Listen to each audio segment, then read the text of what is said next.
Welcome to Business Connection. I'm Liz Spencer. I have Robert Honig from Robert Honig, Attorney at Law, in the studio, and we're going to be talking about what you do. And one of the things, you have a tough job, I think, but I think it's also a very helpful job in that you handle a lot of bankruptcies. That's right. Consumer bankruptcies, so families who are having financial problems.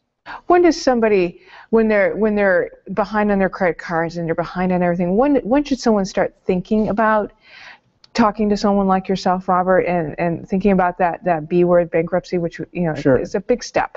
Well, it is a big step, but you can talk anytime. They can call me or they can call another bankruptcy attorney to talk about it, talk about where they stand. Usually, by the time somebody calls me, they're already well beyond where they can get themselves out of it. Okay. Most people aren't just calling a bankruptcy attorney because they have trouble 1 month paying their bills. It's usually something substantial. Can't pay their bills. They're choosing, do I pay this bill or this bill? And by that point, they're never going to get caught up without some kind of legal help. And that's kind of what bankruptcy does, especially consumer. Does it give them a second chance? Right. It's a fresh start. So with the bankruptcy, you can start over your finances. That doesn't mean you're going to lose everything, once again, but it gives you a chance to try again, to build again, to start from no debt, so that you can build for a future. And you can get additional credit. We talked about that before. You can get credit again after a bankruptcy. Usually it starts out low. It's right, not, nobody's going to, you wouldn't expect someone to run out and loan you a bunch of money right after you file, but eventually credit does come back for a couple of years.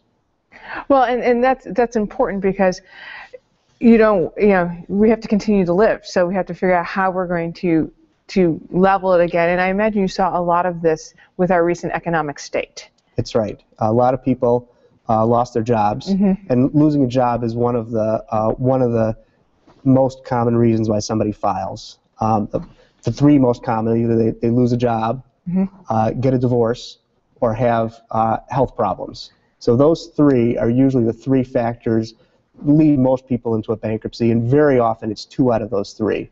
So you'll see somebody who gets sick and loses their job, and what else are they going to do? Right. Well, because I think most people, a common misconception with bankruptcy is I spent too much on my credit card, but it's way beyond that. Yeah, the credit card may be contributing, but they've lost a job or. Right. People who were doing the right thing, doing the responsible things, oftentimes they just find themselves in some circumstance they couldn't control, and they're stuck, and it's a way out, and it's a way out that. This is what Congress intended. This is why it's there. Bankruptcy is not there to help bad guys. Bankruptcy was created to help normal working families who can't pay their bills.